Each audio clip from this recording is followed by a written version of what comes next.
बिस्मिल्लाहिर्रहमानिर्रहीम। अस्सलाम वालेकुम स्टूडेंट्स। आज हम लोग करेंगे अपना lesson number 1 neurological basis of behaviour के बारे में। बहुत सारे ऐसे स्टूडेंट्स जिन्होंने पहले कुछ बायोलॉजी को स्टडी किया हुआ है ना, उनके लिए तो ये वाला सब्जेक्ट काफ़ी इजी जाने वाला है। इंटरेस्टिंग तो ये वाला सब्जेक्ट बहुत ज़्यादा है, बहुत ज़्यादा ये इंटरेस्टिंग है ये सब्जेक्ट।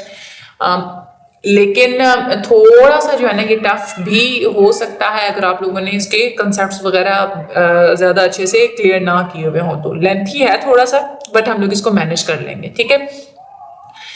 वीडियो को आगे शेयर लाजमी कर दीजिएगा, सब्सक्राइब लाजमी कर दीजिएगा। जिन बच्चों ने डिस्कॉर्ड ज्वाइन करना है वो डिस्कॉर्ड की वीडियो देख के डिस्कॉर्ड भी ज्वाइन कर सकते हैं। हम लोग चलते हैं अपने आज के इस लेक्चर की तरफ। सबसे पहले हम लोग इसका इंट्रोडक्शन देखेंगे। जो हमारा दिमाग होता है वो हमारे बिहेवियर के हर पहलू को कंट्रोल कर रहा होता है। मोलर लेवल से लेके मॉलिक्यूलर लेवल तक हर चीज को कंट्रोल कर रहा होता है। अब मोलर लेवल क्या होता है, मॉलिक्यूलर लेवल क्या होता है, ये हम लोग आगे चल के इसके बारे में पढ़ते हैं। हमारे दिमाग के अंदर कुछ मिलियंस के हिसाब से न्यूरॉन्स होते हैं, ग्लियल सेल्स होते हैं जो कि कॉन्स्टेंटली फायरिंग कर रहे होते हैं और हमारे बिहेवियर्स मार्जे वजूद में आते हैं। जो कुछ हम देख रहे होते हैं, जो कुछ हम लोग एक्सपीरियंस कर रहे होते हैं मुख्तलिफ किस्म के बिहेवियर्स को, वो इसी तरह से बनते हैं। यहाँ पे दो नाम बहुत important, this is very important for your MCQs. Penal biopsychology को इस तरह से डिफाइन करते हैं कि ये एक साइंटिफिक स्टडी होती है बिहेवियर की बायोलॉजी की। यानी कि बिहेवियर, जब कोई भी हम लोग बिहेव करते हैं ना, हमारे जो भी बिहेवियर होते हैं उसके पीछे ब्रेन कैसे काम कर रहा होता है, कौन कौन सी चीजें इन्वॉल्व होती हैं, न्यूरॉन्स कैसे फायर कर रहे होते हैं, क्या हो रहा होता है, ये सारी सारी बायोलॉजी को स्टडी करना बायोसाइकोलॉजी होता है। और वो बायोसाइकोलॉजी को साइकोबायोलॉजी भी बोलते हैं, बिहेवियरल बायोलॉजी भी बोलते हैं और बिहेवियरल न्यूरोसाइंसेस भी बोला जाता है। उसके बाद कार्लसन ये कहते हैं कि जो बिहेवियर की फिजियोलॉजी होती है ना, फिजियोलॉजी यही होती है कि जो फिजिकली क्या क्या हो रहा होता है ब्रेन के अंदर, जहाँ पे ब्रेन और फिजियोलॉजिकल जो एस्पेक्ट्स होते हैं वो आपस में कोरिलेट कर रहे होते हैं, वो सब कुछ इसी के अंदर जो है वो स्टडी हम लोग करेंगे इस सब्जेक्ट के अंदर। बिहेवियरल न्यूरोसाइंसेस जितने भी होते हैं उनका मकसद यही होता है कि ब्रेन और बिहेवियर के दरमियान पाए जाने वाले रिलेशनशिप को स्टडी किया जाए और इसमें तमाम की तमाम जितनी भी स्पेशलाइजेशन और जो मैथडोलॉजीज हैं उनको यूटिलाइज किया जाए, ठीक है। तो ये हो गया बिहेवियरल न्यूरोसाइंस, इसको आप लोग छोड़ दें, आगे चलते हैं। ब्रेन और बिहेवियर को के जो इंट्रैक्शन है उसको देखने के लिए मुख्तलिफ किस्म की अप्रोचेज इस्तेमाल की जाती हैं, मुख्तलिफ तरीकों से उसको देखा जाता है। तो 3 तरह के तरीके बेसिकली देखे जाते हैं। सबसे पहला तरीका होता है डिस्क्रिप्टिव, यानी कि जैसे कोई प्रोसेस हो रहा होता है ना कुदरती तौर पे, आप लोग उसको बिल्कुल एज इट इज ही स्टडी करते हैं। आप लोग उसको उसके साथ आप लोग इंटरफेयर नहीं करते। नेचुरल सर्कमस्टांसेस में जैसे कोई चीज हो रही होती है वैसे ही आप लोग उसको स्टडी करते हैं, ये होती है डिस्क्रिप्टिव, ठीक है। ये डिस्क्रिप्टिव मेथड होता है। दूसरा मेथड आ जाता है कंपैरेटिव या एवोल्यूशनरी पर्सपेक्टिव। कंपैरेटिव से पता ही चल रहा है कि आप लोग इसमें कुछ कंपेयर करते हैं। इसमें क्या करते हैं आप लोग कि ब्रेन बिहेवियर के इंट्रैक्शन को स्टडी करने के लिए आप लोग ये देखते हैं, ये बेसिकली ये तब इस्तेमाल किया जाता है जब रिसर्चर्स देखना चाह रहे होते हैं ना कि कोई भी अगर नस्ल है उसके दरमियान कॉन्टिन्यूटी को देखना चाह रहे होते हैं और ये देखते हैं कि वक्त के साथ साथ ब्रेन और बिहेवियर के अंदर क्या क्या तब्दीलियां आई हैं। इस चीज को जब देखना होता है ना तो आप लोगों ने कंपैरेटिव या आप लोग एवोल्यूशनरी पर्सपेक्टिव की तरफ जाते हैं, क्योंकि आप लोग कैसे आप लोग देख सकते हैं कि वक्त के साथ कोई चीज तब्दील हुई है कि नहीं हुई, क्योंकि आप लोग उसको पहले जो चीज थी कैसे थी वो और अब कैसी है उसको आप लोग आपस में कंपेयर कर रहे होते हैं, या वो कैसी उसके अंदर एवोल्यूशन कैसी हुई है। तो ये कंपैरेटिव और एवोल्यूशनरी पर्सपेक्टिव होता है।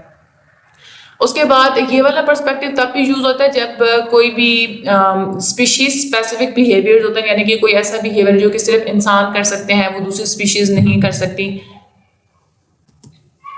अच्छा, तीसरा जो तरीका है ना देखने का वो है डेवलपमेंटल तरीका, यानी कि इसमें आप लोग ओवर लाइफ स्पैन आप लोग स्टडी करते हैं कि वक्त के साथ साथ ब्रेन कैसे कैसे ग्रो हुआ। जब पहले फर्टिलाइजेशन हुई उस वक्त ब्रेन कितना था, मेच्योरिटी हुई उस वक्त ब्रेन कितना है, बढ़ती उम्र के वक्त ब्रेन कैसे ग्रो हुआ, जब किसी इंसान की मौत हुई तो तब उस वक्त ब्रेन की ग्रोथ कैसी थी। यानी कि आप लोग डेवलपमेंटल पर्सपेक्टिव से इस तरह से देखते हैं।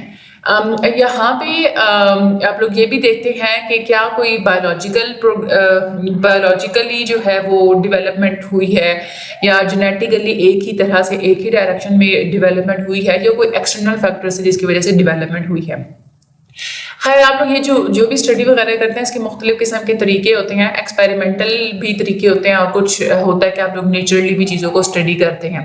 नेचुरलिस्टिक स्टडी की थी जॉन गोडल्स ने, उन्होंने चिंपैंजीज को स्टडी किया था, और कॉनराड लॉरेंस ने इन्वेस्टिगेट किया था एक्सपेरिमेंटल और लेबॉर्ट्री लेवल पे, यानी कि लेबॉर्ट्रीज के अंदर उन्होंने स्टडी किया था। खैर ये दोनों एमसीक्यूज भी काफी इंपॉर्टेंट है और कैसे इन्होंने किया था ये हम लोग आगे के लेक्चर्स में मजीद जाके पढ़ेंगे। अब हम लोग देखते हैं कि मोलर लेवल कौन सा होता है और मॉलिक्यूलर लेवल कौन सा होता है।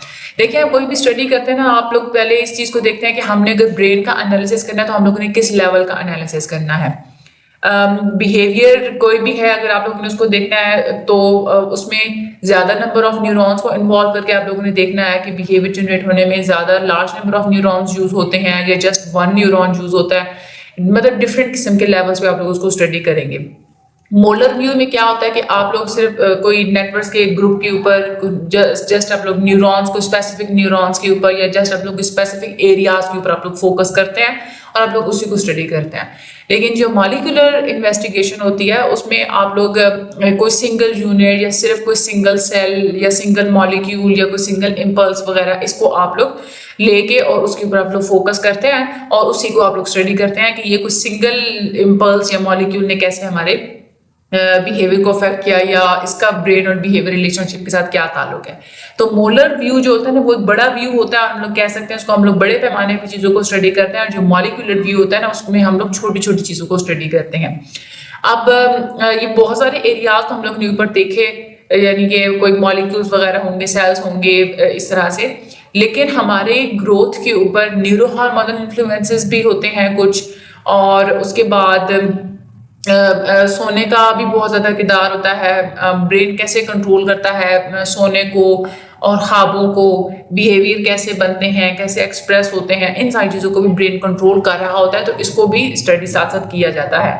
अब मुख्तलिफ किस्म के बिहेवियर्स होते हैं, कुछ बिहेवियर सिंपल होते हैं, कुछ बिहेवियर बहुत ज़्यादा कम्प्लेक्स होते हैं, इनको इस न्यूरो साइंसेस के अंदर जो है वो स्टडी किया जाता है। सिंपल बिहेवियर्स फॉर एग्जाम्पल हम कह सकते हैं खाना खा लेना, भूख लगना, प्यास लगना, पानी पी लेना, सेक्सुअल हमारा जो बिहेवियर होता है वो टेम्परेचर को रेगुलेट करने के लिए रेगुलेशन जो हमारे अंदर हो रही होती है वो गुस्सा आ जाना, ये एक सिंपल से बिहेवियर्स होते हैं, ठीक है।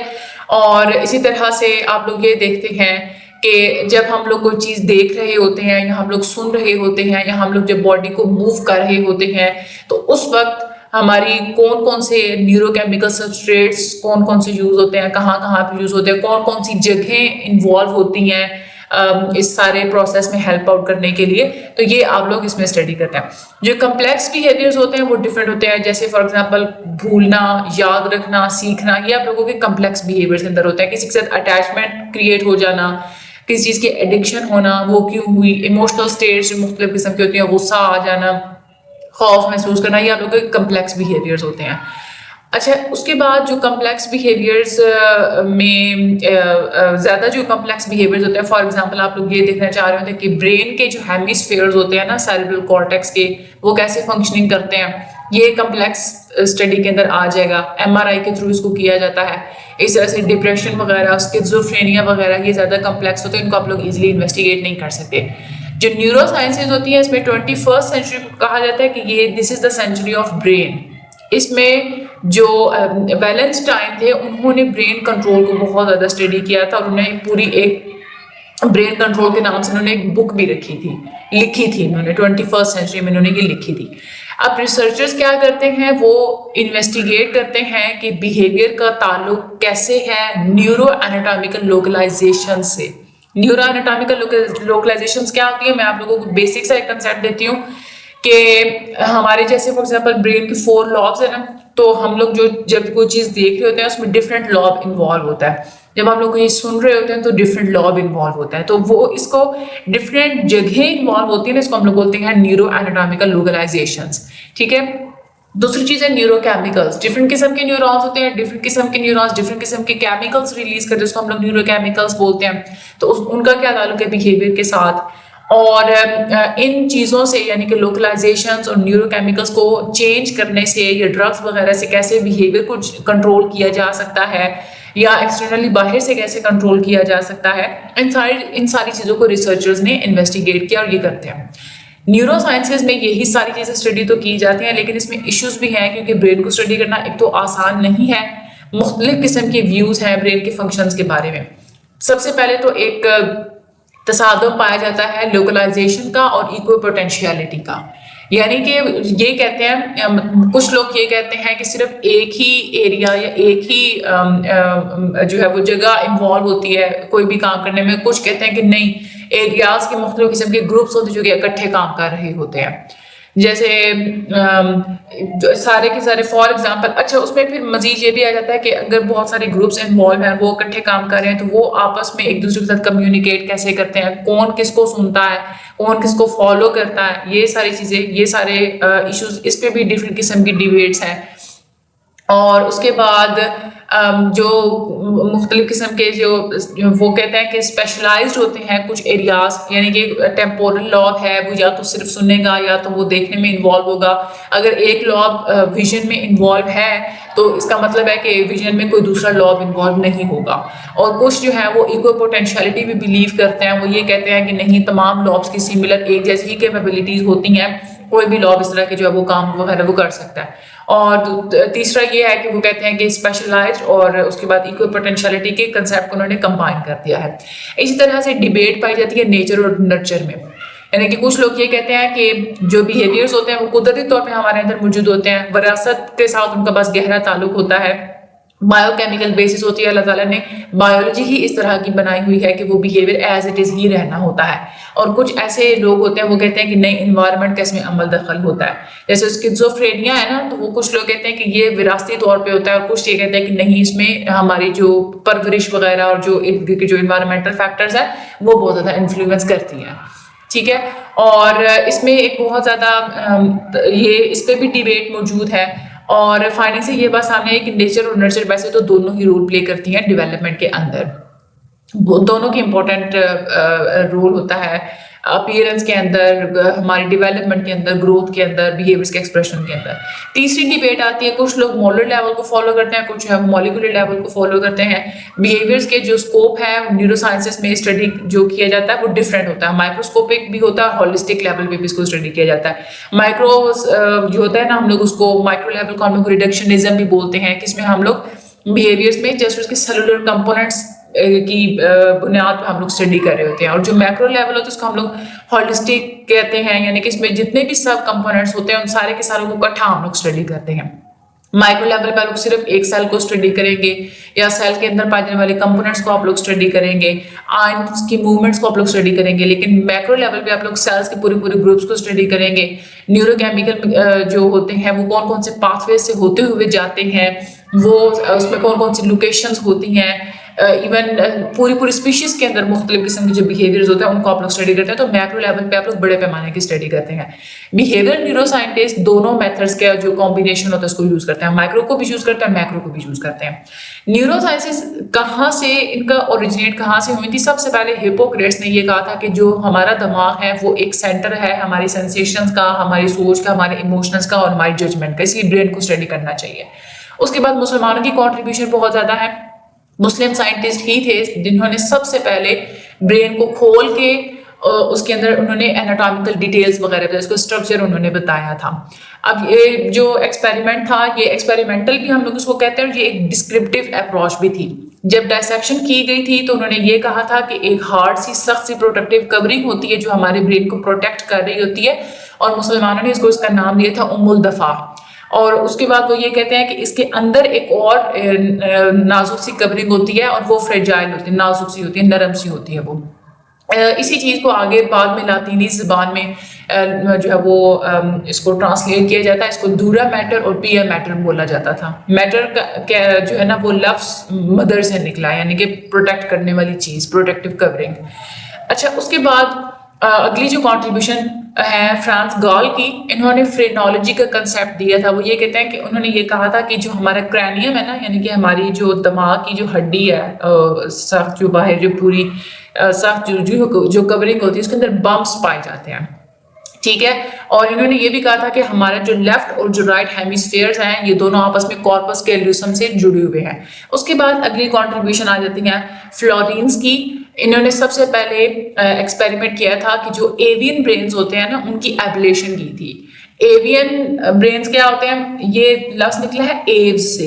एव्स जो है ना वो बर्ड्स के लिए इस्तेमाल, यानी कि जो बर्ड्स होते हैं ना उनके दिमागों की उसने एबलेशन की थी। एबलेशन होती है कि दिमाग का कोई स्पेसिफिक हिस्सा डिस्ट्रॉय किया जाता है और फिर देखा जाता है कि ये दिमाग का ये हिस्सा डिस्ट्रॉय करने से बिहेवियर के ऊपर क्या इसका अफेक्ट हुआ है। उसके बाद इन्होंने डैमेज के साथ कौन कौन से फंक्शन लॉस होते हैं उसके बारे में काफ़ी इन्होंने डिटेल में स्टडी वगैरह दी थी। इक्वल पोटेंशियलिटी जो होती है ब्रेन की, उसके कंसेप्ट को भी इन्होंने प्रपोज करवाया था। उसके बाद आगे जाते हैं पॉल ब्रूका। इन्होंने ये कहा था कि जब हम लोग बोल रहे होते हैं ना तो बोलने के साथ हमारे ब्रेन का फ्रंटल जो लॉब है वो इसको जो है वो कंट्रोल करता है और फ्रंटल लॉब को ब्रोकास एरिया भी कहा जाता है। उसके बाद जैक्सन आ गए। इन्होंने दो तरह के लैंग्वेज फंक्शंस की इन्होंने डिफरेंशिएशन की थी, एक्सप्रेसिव और रिसेप्टिव। एक्सप्रेसिव होती है यानी कि जो लैंग्वेज हम लोग अगले बंदे तक पहुंचा रहे होते हैं वर्बल और नॉन वर्बल क्यूज के थ्रू, वो होती है एक्सप्रेसिव लैंग्वेज। रिसेप्टिव होती है जो हम लोग दूसरों की बात समझ रहे होते हैं, वो होती है रिसेप्टिव। इसके अलावा इन्होंने मिर्गी की एक स्पेशल किस्म इन्होंने बताई थी, दैट इज अ जैक्सनियन सीजर। उसके बाद है वर्निक्स की कंट्रीब्यूशन। इन्होंने एविडेंस बताया था कि जो रिसेप्टिव स्पीच होती है उसको कंट्रोल करता है हमारा टेम्पोरल लॉब, इसको वर्निक्स एरिया भी कहा जाता है। लैशले एंड हैप ये दोनों हैं जिनको बिहेवियरल न्यूरोसाइंसेस का फादर कहा जाता है। बिहेवियरल न्यूरोसाइंसेस जो थी ये इमर्ज हुई थी बेसिकली फिजिक्स के मेथड से। वेबर ने साइको फिजिकल मेथड सबसे पहले डेवलप किए थे और इन्होंने एक्सपेरिमेंट्स किए थे कि स्टिमुलस रिस्पॉन्स के दरमियान क्या रिलेशनशिप होता है। फिर उसके बाद उन्होंने बाद में लैशले वगैरह और विलियम जेम्स इन सब ने भी मुख्तलिफ किस्म की स्टडीज़ वगैरह की थी। और उसके बाद लैशले और पावलोव इन दोनों ने ये कहा था कि एक्सपीरियंसेस का हमारे तजुर्बात और हमारे जो बायोलॉजिकल फंक्शंस होते हैं इनका ताल्लुक जो है वो दिमाग के साथ होता है। लैशले और पावलोव जब उन्होंने ये बात की तो उसके बाद आगे न्यूरो साइंसेस की जो है ये पूरी एक स्टडी ये ओरिजिनेट हुई थी। तो ये आप लोगों के एमसीक्यूज के हवाले से बहुत ज़्यादा इंपॉर्टेंट है। ये जो साइंटिस्ट के नेम्स हैं, किसने क्या क्या कहा, बहुत ज़्यादा इंपॉर्टेंट है आप लोगों के एमसीक्यूज के हवाले से। और बाकी जो हम लोग मोलर लेवल क्या होता है, मॉलिक्यूलर लेवल क्या होता है, कौन कहाँ कहाँ पे जो है वो कॉन्ट्रडिक्शंस पाई जाती हैं, ये बहुत ज़्यादा इंपॉर्टेंट है। ये आप लोगों ने अच्छे तरीके से कर लेना है। बाकी चैनल को सब्सक्राइब कर दीजिएगा, वीडियो का शेयर लाजमी कर दीजिएगा। इंशाल्लाह लेक्चर नंबर 2 में हम लोग मजीद इसको स्टडी करेंगे। मुझे अपनी दुआ में याद रखिएगा। Thank you so much and अल्लाह हाफिज़।